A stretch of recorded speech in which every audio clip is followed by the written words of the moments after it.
Good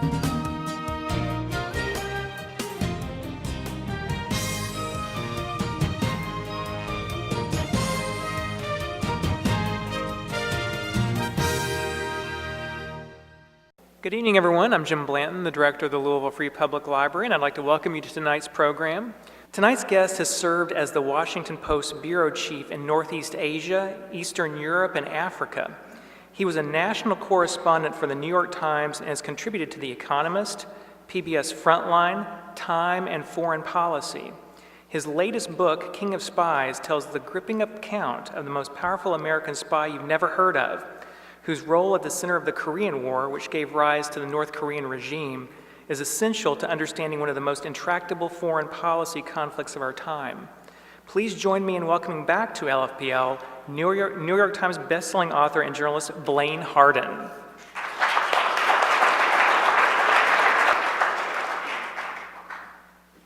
Thank you so much.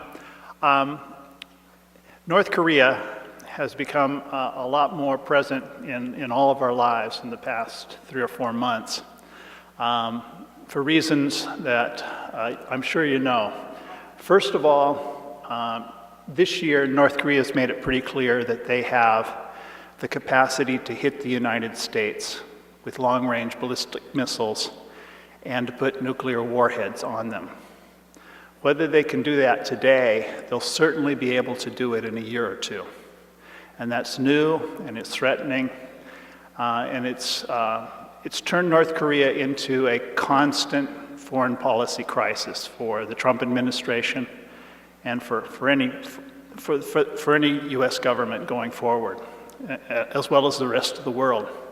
And Americans are really concerned about it. There was a poll last month conducted by the Associated Press, and it found that 2/3 of Americans are either very concerned or extremely concerned about the possibility of war with North Korea. And what's interesting as well is that by about 2/3 of those polled also blamed Donald Trump for making it worse because of his tweets. Another thing that's very interesting about North Korea in our very divided country now is that about half of Republicans polled in a Quinnipiac poll a couple weeks ago said that they supported the idea of a preventive attack on North Korea to head off a war. That's also a huge change in American attitude that's gone on in the past, just in the past 6 months. And finally, before I start talking about my book, one thing I should mention is that Evan Osnos, who's a New Yorker reporter who went into North Korea about a month ago and who has since come out and reported on what he saw there, including a real almost a mirror of what we're talking about in the United States. People thought that war was coming. He believes now that in the foreign policy and think tank structure in Washington, there is a kind of acceptance of the idea of war with North Korea that's somewhat similar to the same buzz that was felt among these intelligentsia before the invasion of Iraq. So there is this is a very real problem and a very real possibility. So what I want to talk about tonight is tell you a story about a spy you've never heard of, but who was very important in the conduct of the Korean War, and his behavior echoes down to today, and will give you, I think, a much more sophisticated and firm historical grasp of where North Korea came from and why the problem isn't going away. So let me start with Donald Nichols. So who was Donald Nichols? Donald Nichols served in Korea from 1946 until 1957 for 11 years, and he was a spy, a military spy. And he was a very unlikely man to become as important and powerful as he became. He grew up in an operatically dysfunctional family in Hackensack, New Jersey, where his mother bathed naked in the kitchen sink and slept with men not her husband on the sofa in front of her 4 sons, Donald being the youngest, but certainly old enough to know what was going on. And then his mother cut out, left the family. And then his broken-hearted father took his 4 sons to South Florida, where they grew up during the teeth of the Depression, very poor. And the father was dysfunctional himself. He often threatened to cut his own throat, but only after he'd cut the throats of all of his boys. So Donald Nichols grew up in this awful circumstance with parents that he was afraid of, and loved, and hated, and without any money. He joined the military when he was just 17, and his first war was World War II. He went to Karachi as a carburetor repairman and ended up working in the docks there. And he became very good at stealing paperwork from other people so that he could get supplies for his team of mechanics. And this pleased his superiors to no end, and they promoted him from private to master sergeant when he was 19. And for those of you who have been in the military, you know that this is an extraordinary promotion. Most master sergeants serve about 11 years in the Army. I mean, most people serve about 11 years in the Army before they become a master sergeant. He did it in 2 years when he was 19. He came back to the United States, re-enlisted, and then went out to Guam for a few months in 1946, and heard that there was Army counterintelligence training in Tokyo. And he took a 6-week course in counterintelligence training and was sent to Tokyo, and was sent to South Korea in 1946. As you can see from this picture, he was a much bigger man than most of the Koreans with whom he was living for 11 years. He was 6'2", weighed 260 pounds most of the time. He drank a case of Coca-Cola a day and ate 2 or 3 boxes of Butterfingers or Hershey's chocolate bars if he could get them. He also had a lifelong sexual interest in young boys. And he was a pedophile who got away with it for much of his life. He was also, completely secretly, one of the most heroic and effective intelligence operatives in the Korean War. The quotes you see with this picture are from the commanding generals of the U.S. Air Force during the war. He was just without compare. But at the same time, he was completely unknown in this country. His name never appeared in the New York Times. It never appeared in the Washington Post. And the reason was, as this command historian from Air Force Special Ops told me, he said, this is the guy you want on your side when everything's going to hell during a war. But in peacetime, you lock him up. And as you'll see, as I tell you his story, that's exactly what happened. So, he arrived in South Korea in 1946. And let me set the scene for you in 1946. Korea had just been divided. The United States, in the summer of 1945, a couple of colonels had met late at night in the White House, and they were worried about Stalin's army moving down from Manchuria and taking the entire Korean peninsula. So the Americans came up with this idea. Hey, we'll divide it. We're the emerging superpower in the world. We'll just cut the Korean peninsula in half. So they drew an arbitrary line using a National Geographic map that they found in the White House along the 38th parallel. It was sort of seat of the pants, great power carving up the world. And Truman gave the top to Stalin, North Korea. Stalin installed a puppet government led by Kim Il-sung, the great leader, the grandfather of Kim Jong-un, the young man that you often see now on your television screens, who now has the nukes and the long-range missiles. And in the South, the Americans chose their puppet, a guy named Syngman Rhee. So that's the world that Nichols entered in 1946. No one really wanted to go to Korea who was in the US military at the time, particularly if you were in Japan.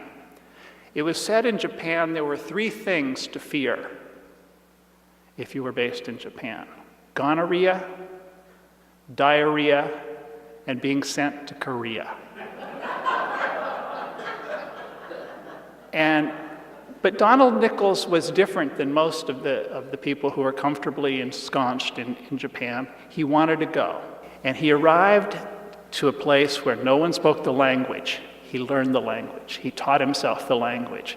He arrived at a place where no one had political contacts with South Koreans or North Koreans. He made those contacts. He developed relationships with people high and low in North and South Korea. He traveled to North Korea in disguise. And most importantly, in South Korea, he made a fundamental friendship with Syngman Rhee, America's puppet president. Donald Nichols was 23. He was a 7th grade dropout, and he was from this family that I told you about. He was, potentially, useless. He had 6 weeks of training as a spy. But he developed a close relationship with Syngman Rhee. And Syngman Rhee at the time was arguably the most important and best educated Korean on earth. He had a PhD in international history from Princeton, a master's in history from Harvard. He also spoke really good English, and he was very good at manipulating Americans.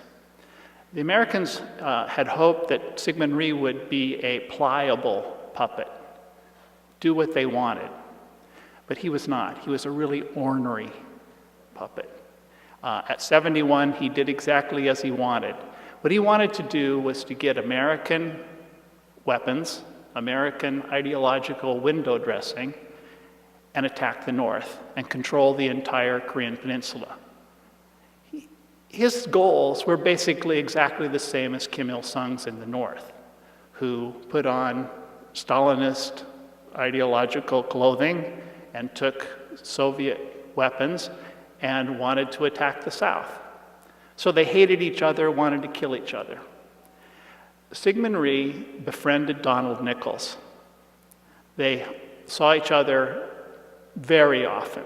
The diary of Syngman Rhee's political life show that very often he would meet with Donald Nichols for an hour and a half and then meet with the defense secretary for like a half hour. The reason they found favor in each other's eyes was they could benefit each other. Syngman Rhee could get information to Nichols that would be passed on credulously to the American generals who were running the military.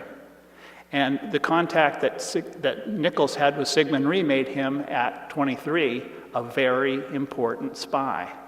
He was unique in this contact, and so his bosses gave him power, funding, and didn't supervise him very much.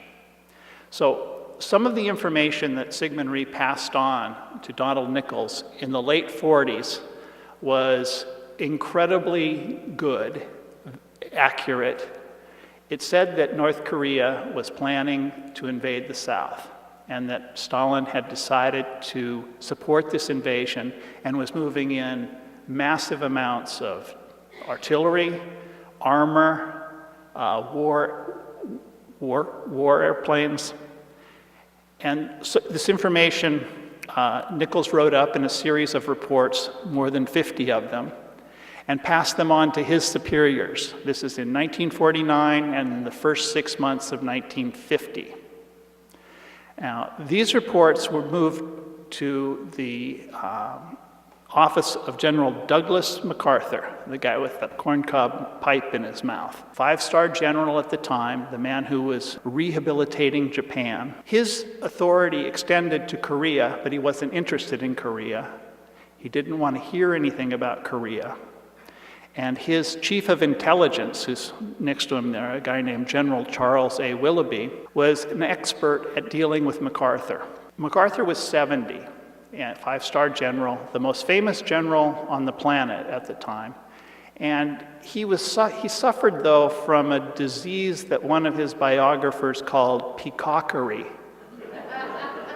which the diagnosis means that he didn't want to learn what he didn't already know. And one of the things he didn't want to learn was that North Korea was planning to invade the South. And Willoughby, who was his chief of intelligence, was an expert in giving MacArthur a warm bath in his own preconceptions. So Willoughby didn't tell MacArthur that this invasion was being planned. What Willoughby tried to do was fire Donald Nichols. And in my research for this book, I found that Willoughby wrote a number of letters and jumped up and down trying to get Nichols fired and thrown off the Korean peninsula. He failed.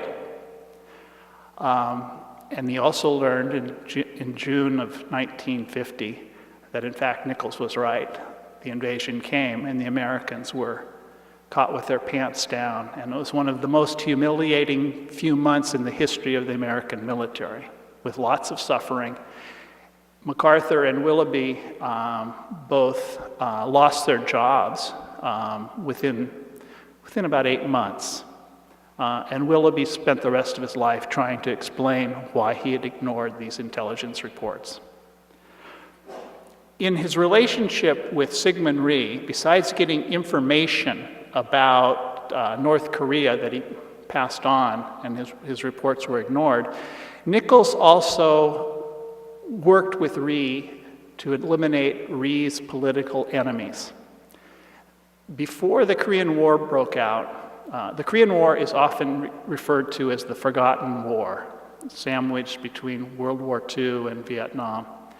But in South Korea, before that Forgotten War started, there was a civil war in South Korea where Syngman Rhee was murdering his political enemies with police and army that were trained and armed by the United States. And Nichols was up to his neck in this very bloody civil war that the American press basically ignored. The death toll, confirmed from bodies found in the ground, was more than 100,000 civilians were killed by Syngman Rhee's police to eliminate his enemies. He called them communists and killed them. And I found in my research some good pictures to document what Nichols was up to during this period. This is a mass killing that occurred in April of 1950, about 2 months before the war. There's Nichols crouching like a catcher, holding a Leica camera in his hand, and he's taking pictures of people being shot to death. These are one of the pictures that he took that day. There were 119 people tied to poles and then shot in the chest and then shot in the head. But mass killings was only part of it. This picture, which looks like a bunch of guys standing around, look down. Nichols is the tall Anglo guy holding a camera in one hand and looking down. And if you look down at his feet, it's a human head in a bucket. Nichols lived in a world of severed heads. They were sent to his office by Rhee's police to confirm that they had killed the people that they were supposed to be killing. But it went even farther. After the war started, Rhee used the invasion from the north as a kind of excuse for a final solution for his enemies that were in prison at the time. He released in the town of Daejeon about 7,000 men, women, and children. They were shot and buried in shallow ditches. Nichols was there. I found letters attesting to his presence at this killing. but he never reported it to his superiors. I believe that he did not report his presence, what he saw, because it would endanger his relationship with Syngman Rhee. He was a very important spy, but his importance depended on that relationship. So he kept mum. He covered up the killings all his life. But what's also very interesting is that the official army history of the Korean War blames the killings at Daejeon, all of the killings, on North Korean regulars. And there, at the time that book was written in the 60s and 70s, there were files. I've seen those files at the U.S. Army and at the CIA saying that U.S. Army intelligence people who were present at Daejeon said that that wasn't true, that these people were killed by South Korean police. And the lie is still in that book. So there's a good bit of darkness in our involvement in Korea that somewhat echoes what would come later in Vietnam. So I've painted a picture of Nichols as a pretty dark character. But when the war broke out, he also turned out to be absolutely fearless and absolutely smart on the ground. Within 2 months, he had won the Silver Star for finding weaknesses in the Soviet T-34 tank, which was bedeviling the Americans. The Americans could not find a way to stop it. And he salvaged one, found a weakness, and then Air Force napalm started to destroy those tanks. About a few months later, he found a crashed MiG-15, which were bedeviling the American bombers and killing lots of airmen, U.S. airmen. And he found the technical guts of this aircraft and sent them back to the States, where the U.S. engineers redesigned American fighter jets to fight more effectively against the MiGs and started to shoot down the MiGs and change the course of the air war in Korea. And for that, he won the Distinguished Service Cross, which is the second most important medal for valor that the U.S. military gives. And then finally, he had recruited a team of North Korean code breakers before the war broke out.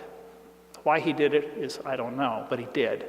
So he had this team of code breakers in his hip pocket when the North Koreans started to push the entire American force off the Korean peninsula. And they ended up breaking the battle codes of the North Korean army. And the U.S. 8th Army, led by General Johnny Walker, who's pictured here, they were caught in a place called the Pusan Perimeter. And they were in dire, dire straits. But by breaking the codes, Nichols gave General Walker 24 to 48 hours notice of incursions into the perimeter to try to finally push the Americans off. And the Americans rebuffed those incursions and then eventually destroyed the North Korean army with the help of the Incheon invasion led by MacArthur's generals. So for all of these successes in the this is all done in the first 6 months of the war, Nichols was promoted and given, in a sense, unlimited power, all secretly. He was a sergeant when the war started. Within 6 months, he was a major. It's incredible. The generals who ran the Air Force allowed him to create his own secret army called NIC. There was the CIA, there was Army Intelligence, and there was an army that you've never heard of called NIC. And NIC had about 1,000 spies.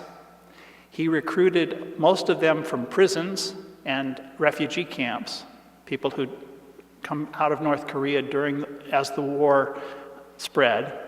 And he gave them the option of either staying in prison or joining him. But if they joined him, he would parachute them into North Korea as agents. And it wasn't a great deal for the agents, because among those who parachuted in, 9 out of 10 were never heard from again. They either were killed or joined up in North Korea. But it wasn't a very successful operation. He ended up then using boats to infiltrate agents from islands on both sides of North Korea, which was much more successful in that 40% of those guys returned with information. So Nichols had his own secret army, but he also had his own rules, which he described in his very strange autobiography as legal license to murder. And I found U.S. Air Force documents to support that he did indeed have that. And I also talked to eyewitnesses who went up in aircraft with Nichols when he pushed people out of the aircraft to their death over North Korea and over the Han River near Seoul.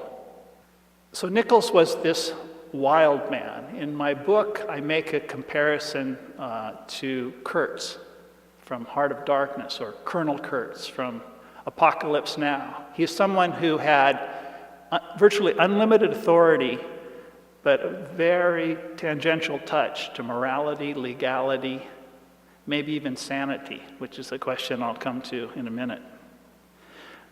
But getting back to why North Korea wants to have long-range missiles and nukes, and why it says it hates the United States. Well, there's a real narrative, a real fact-based narrative that explains where that comes from. And it has to do with Donald Nichols.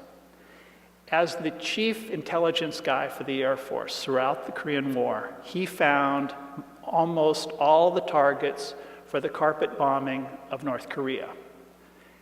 And the carpet bombing of North Korea was something that was constant. It went on for 3 solid years. B-29s dropped most of the bombs. Americans, when the Korean War started, were, as I mentioned, they were caught with their pants down.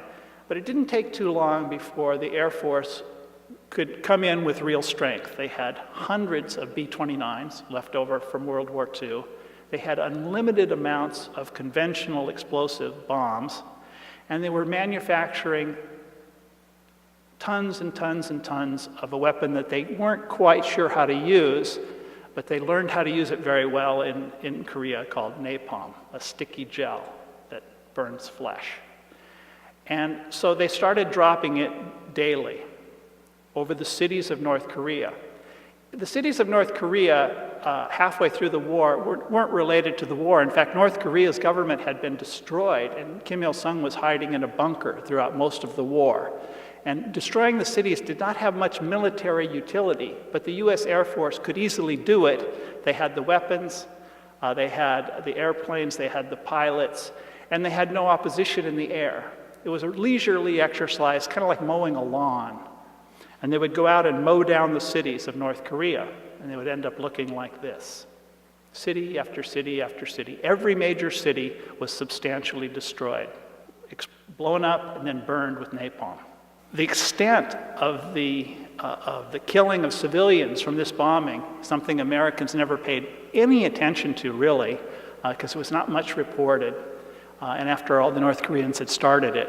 But Curtis LeMay, who was the commander of Strategic Air Command, said that our bombs killed 20% of the civilian population of that country. North Koreans had done to us what we did to them between 1950 and 1953. Given the relative population differences at the time, they would have killed 30 million civilians, Americans. So you can see why this sort of sticks in the craw of the North Korean people and of their government. And then there's the final element, which is really key to understanding North Korea and the genius, if you want to call it, of the Kim family regime. What it has done, it's taken this fact-based narrative of a savage, continuous bombing of North Korea's cities, and it's kept it terrifyingly fresh in the minds of all North Koreans. And they get to do this because they're a totalitarian state. They close the borders, they restrict information, they try to control the minds of all the people in the country, and those whose minds they don't control, they send to political concentration camps where people are worked to death. You can see those camps on your phone, in your pocket, if you'd like. What they've done is they've combined history with mind control to keep this idea that the Americans killed their grandma and they're going to come again unless the Kim family protects them. And the price of protection is endless repression, poverty, and spending virtually all the state's money on weaponry. The story they tell is true, it resonates. As we know, after the Vietnam War, Vietnam changed. Fundamentally, it became a different place. If you go to Vietnam as an American to visit, the Vietnamese people, they're probably more over the war than we are. That's not true in North Korea. Their 5th and 6th graders are given bayonets to run through the bellies of dummies dressed in American military uniforms to this day. So back to Nichols. When the Korean War ended in this most unsatisfactory way for our country that likes to win, it was a draw. The communists from China fought us to a draw, and we ended up with a divided Korea back on the same lines.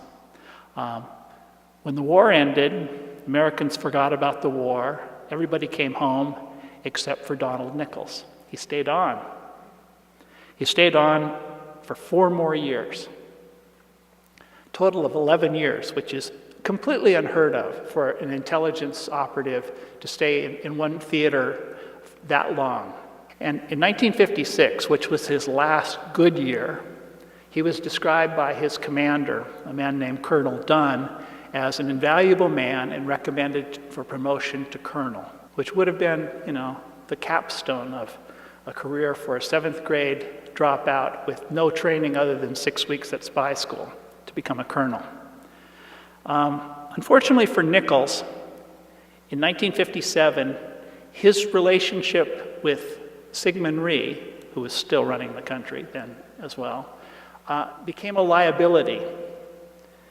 Colonel Dunn, the man who described him as an invaluable man in 1956, wrote in Nichols' military service record that Nichols had to be thrown out of Korea immediately. So this is what they did to the man who they described as an invaluable man, the most valuable intelligence operator in the theater. In the summer of 1957, Air Force MPs came for Nichols in the middle of the night, put him in a straitjacket, and took him to a psychiatric ward in a military hospital in Japan and pumped him full of Thorazine. And they pumped him full of Thorazine, massive quantities of it, because he was so angry at what they were doing to him that he tried to break out of there. And he busted up the walls, through chairs. He was a big, angry spy who had never been trifled with until they took him to the psych ward. He ran outside in his pajamas. He was diagnosed as severely schizophrenic, which was inaccurate diagnosis. He was never schizophrenic. So he was there for about 2.5 weeks. And then they decided he needed more serious treatment. So he was flown to Eglin Air Force Base on the Florida Panhandle, not too far from here. And there he was given months of electroshock. Now this is not Donald Nichols. You might recognize this guy as Jack Nicholson from One Flew Over the Cuckoo's Nest. But the electrodes at his temples and the thing in his mouth to keep him from biting off his tongue is exactly what they did to him. They did it for months, and Nichols told his relatives that they were trying to destroy his memory. I found out for the first time that this had happened to Nichols. The Air Force never explained why they did it. But my reporting leads me to believe that Nichols had gotten too close to Syngman Rhee. He had been involved in too many killings. He knew too much about things that would be a great embarrassment to the Air Force if he chose to talk about it. And they gave him the electroshock, and they locked him in the psych ward for about a half a year in order to discredit him and discourage him from talking. Then they threw him out of the Air Force. He was still only like 35 years old.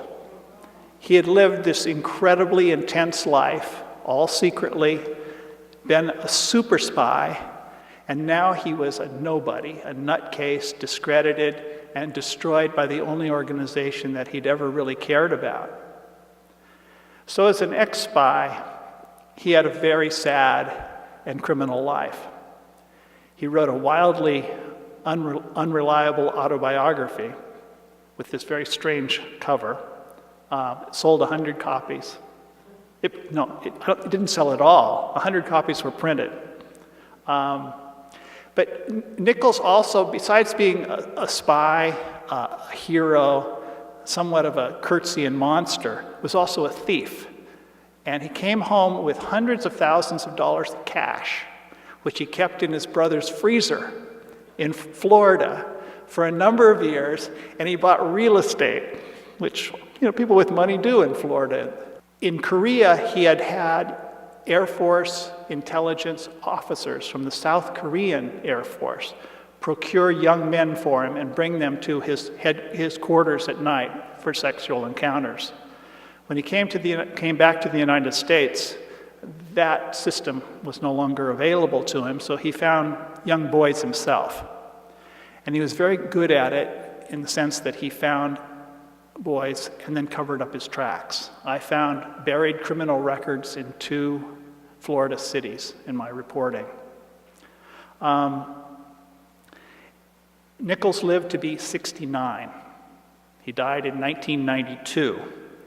But before he died, he prepared for about 15 years to make his grave into a spy's grave. In other words, to sort of throw off the scent of who he had been and what he had done. He was a pedophile, interested in young boys, never interested in women. But he invented a wife, and he buried her, or the invented wife, in an empty box next to him. He invented loving parents. As I told you at the beginning, his parents split up when he was young, never lived together after he was 7, but he brought them back together, fictionally, and put them in a box underneath a phony headstone next to his grave. And then most interestingly of all, I think, for a man whose whole life was involved with the Korean War, is that his headstone does not mention military service, it does not mention his rank, and it says nothing about the Korean War. Happy to talk about the current situation with the United States and Korea, the missile situation, the politics of Korea, anything you'd like. Any questions? Okay. The bombing of North Korea was, as I said, it was a long process. It went on for 3 years, and it didn't take long before the obvious targets had been bombed.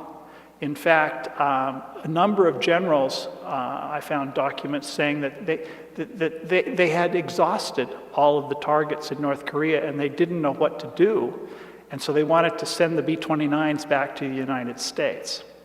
But that's not what the high command wanted. They wanted to continue to bomb North Korea. So what Nichols was valuable for was he had this network of 700 to 1,000 agents who would move into North Korea, look for anything remotely military, and then come out and deliver bomb coordinates. Then Nichols would write them up. In his most productive months, which were in 1951, he and his team of people were writing 2,000 bomb assessment reports a month, and then delivering them to the Air Force. The official Air Force history of the Korean War credits Nichols by name with finding most of the targets for the bombing.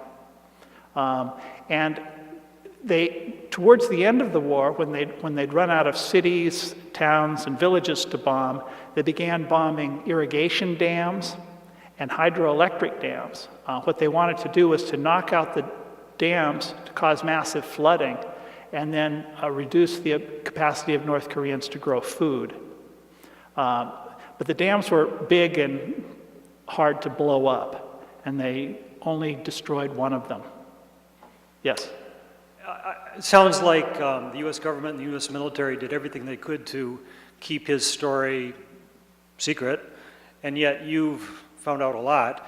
How did you get onto this story? How did you even think to research this? Well, it's really interesting because I never would have got onto it, except that I happened to be friends with a North Korean fighter pilot who was the subject of my last book called The Great Leader and the Fighter Pilot. This fighter pilot grew up in North Korea. He was the youngest fighter pilot in the North Korean Air Force.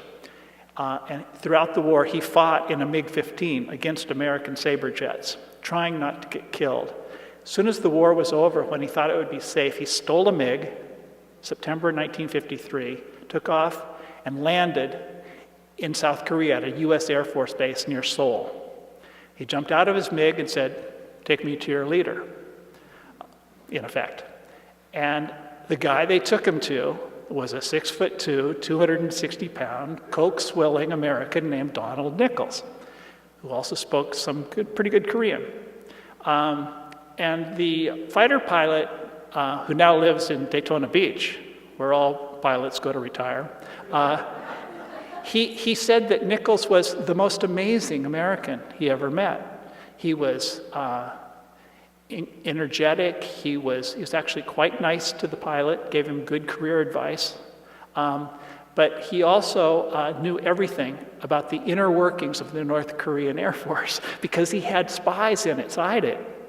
In fact, the general that No Kum-suk, the North Korean, had seen that morning when he defected. When he landed that afternoon, Donald Nichols asked him how he was. This guy was working with Nichols, a General Wang.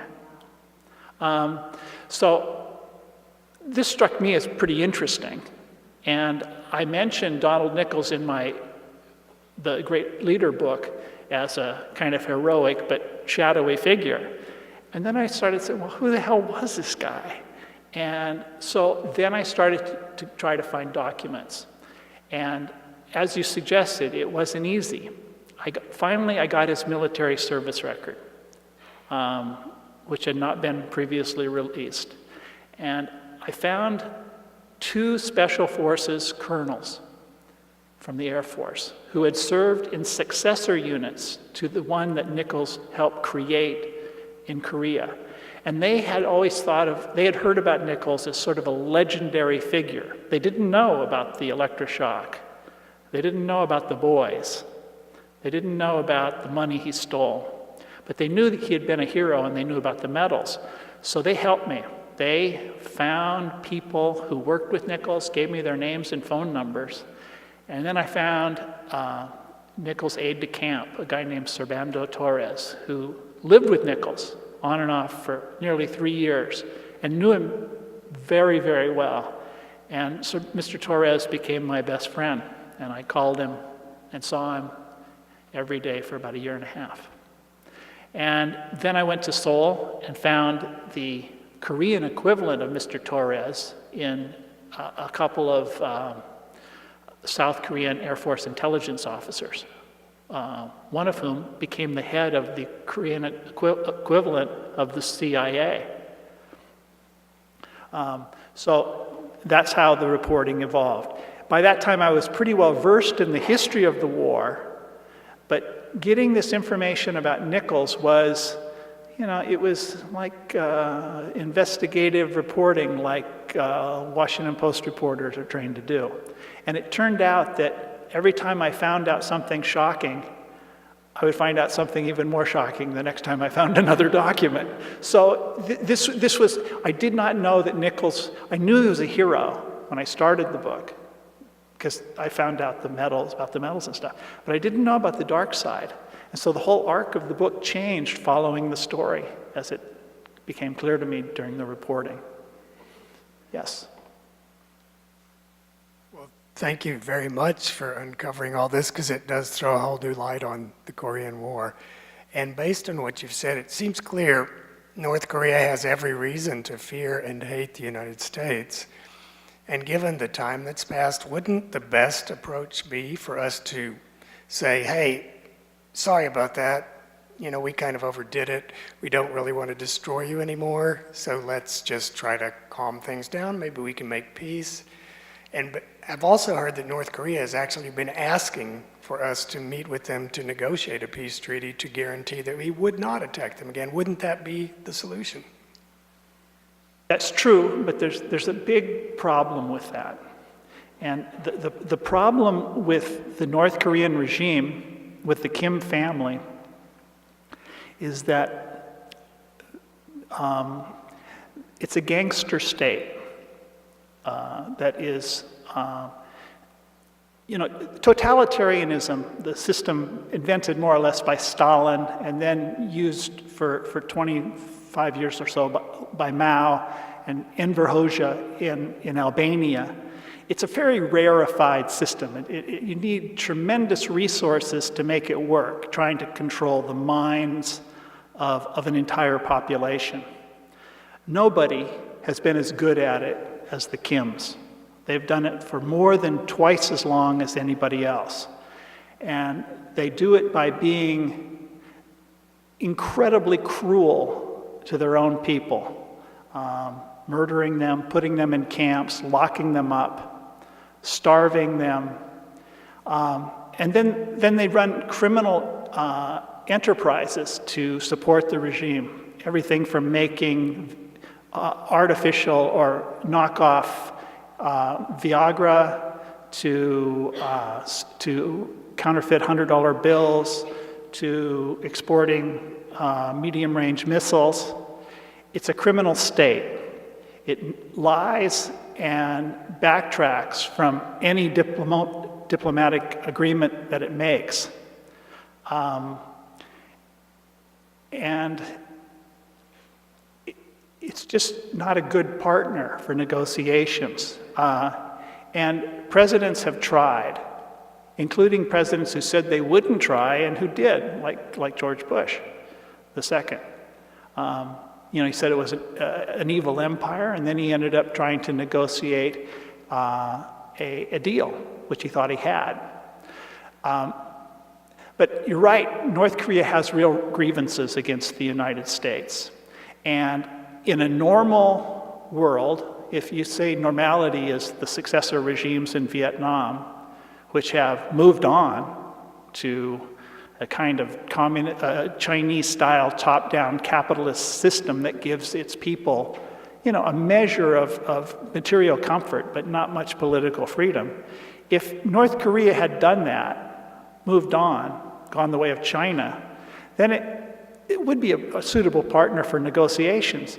But it's very hard to negotiate and trust and make deals with a gangster state that is very worried that any weakness will lead to what happened to Ceausescu in Romania, who was lined up and machine gunned to death against a wall. They saw that on TV. Or what happened to Libya. Gaddafi gave up his nukes and ended up dying in a drainage ditch. They don't want to go that way. So that's why North Korea is such an incredibly complex and difficult problem. The history is important for Americans to understand. It would be good to have a diplomatic end to the Korean War, which is still going on. It would be good to have diplomatic relations. It would be good to try all the things you do with normal countries. But North Korea really is a criminal state. And I shouldn't mention, again, the political concentration camps. There are 4 or 5 now with 80 to 100,000 people. There's been new construction in them under Kim Jong-un. People have been sent there. If you're too out of line in North Korea, you're killed. If you're somewhat out of line, you go there and they work you to death. Or before you're worked to death, you are sexually abused and you suffer horribly. So this is a state that's sort of beyond the pale. And that's why negotiations are problematic. Yes. Thank you very much for your presentation this evening. I have a couple questions, one of which may follow your last comment. First of all, how precarious or well-entrenched is the Kim regime? Secondly, if you were President of the United States, what kind of strategy to resolve this would you be exploring? And then thirdly, can you describe just a little bit what the quality or standard of life is of someone living on the countryside or in a middle-sized city in North Korea? Just give us an idea of what their life is like. Let me start with the last one first. There are two things that are happening in North Korea that are good. And I think they're important to understand, and that's why time is on the side of countries outside of North Korea. I mean, North Korea, it doesn't really have any friends, including China at this point. But those two things that are happening is that information and marketization. What happened in North Korea in the 1990s after the collapse of the Soviet Union was that the country imploded and almost collapsed. There was a famine in North Korea in the late 1990s.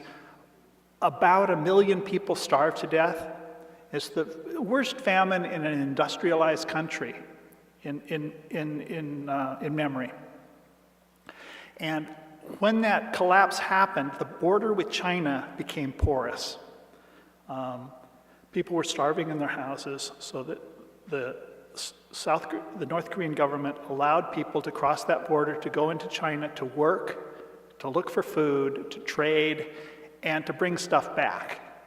And over the years, since the mid-1990s, trade has developed, and there's been a replacement of the communist command system of distributing food and consumer goods to a market system that's controlled by traders, moving willy-nilly across that border, sometimes legally, sometimes not. And what that's done, it's sort of the antithesis of totalitarianism when you have traders who are making their own deals and have their own money in their pocket and who are accountable not to the Kim family, but to themselves. All of a sudden you have new power, new ideas, new possibilities, and that has become pervasive across the country, quietly below the level of the state. The state is taxing it. They put little camps outside cities and take traders out and beat them to death sometimes to get them to pay taxes. But still, this is undermining the Kim's authority. So that's number one, and that's happening across the country, and it's been well reported. The second thing that's happening is information. When that border became semi-porous, electronics came flooding into North Korea. Radios, primarily small radios, that could be tuned to Radio Free Asia and to stations broadcasting from South Korea in Korean. But also CDs and DVDs and little computers. And the most important is the DVDs that had South Korean soap operas. I don't see there are many South Koreans here tonight. The South Koreans have an enormously successful and almost infectiously watchable soap opera industry. They show very beautiful South Korean young men and women driving fast cars, having lots of sex and buying property, and living kind of like Dallas, or something like that. But the South Koreans love them, and Asians watch them from Sapporo to Singapore. And these broadcasts are recorded in China by ethnic Koreans who live inside China on the North Korean border. They make DVDs and they sell them to the North Koreans. And the North Koreans watch them like crazy. So they see a world of affluence, of fashion, of coolness that they can hardly dream of. And it's so popular now that young teenage girls in Pyongyang, the daughters of the elite, they speak in the accent of Seoul because they watch so many of these soap operas. So this is infecting their brains, and it makes the place much more amenable to change. Kim Jong-un is very much aware of this. And so, there are 270,000 secret policemen in North Korea trying to stop people from doing this. But the cat's out of the bag in a certain respect. So both of those things are quietly rotting the pillars of totalitarianism in a way that's new and it's been going on for about a decade. So your question, if I were president, what would I do? What I would do is all of the above, what one of the questioners said, which is I would prepare for war. I would beef up spying. I would beef up the introduction of all kinds of information into North Korea, radio, DVDs, try to bring North Koreans to the United States, try to get Americans to go there. I would end the Korean War, open diplomatic relations, and I would begin negotiations rewarding a slowdown in nuke development with a pullback in military exercises, some sort of negotiations, and be very, very tough-minded, and at the same time try to negotiate as much as possible, lower the temperature. I would not sit on the toilet at 5 o'clock in the morning and tweet about how Kim Jong-un is fat and short.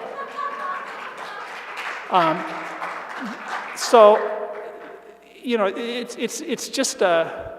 but having said that, I think Obama and George Bush and previous Bush, nobody's been very successful in dealing with these Kims because they're really tough customers and they're criminals.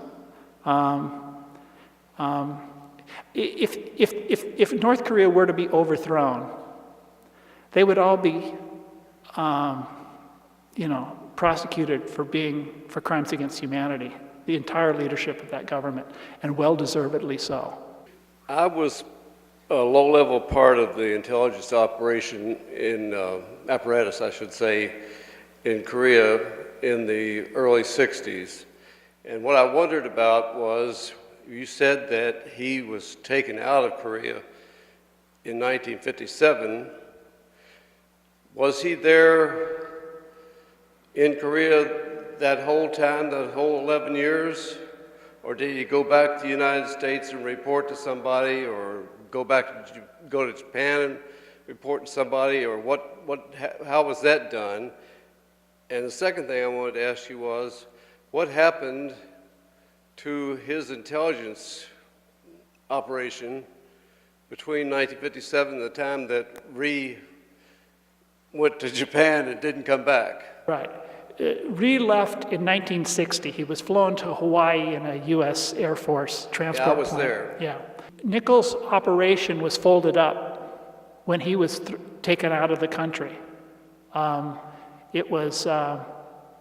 He had a fleet of boats which were given to the South Koreans. He had a lot of captured North Korean intelligence, paperwork, uniforms, weaponry. That was all shipped to Japan. His unit ceased to exist when he was relieved of command. He was running agents into North Korea in 1957. They stopped doing that, at least in his unit, because his unit stopped operating. Okay, thank you.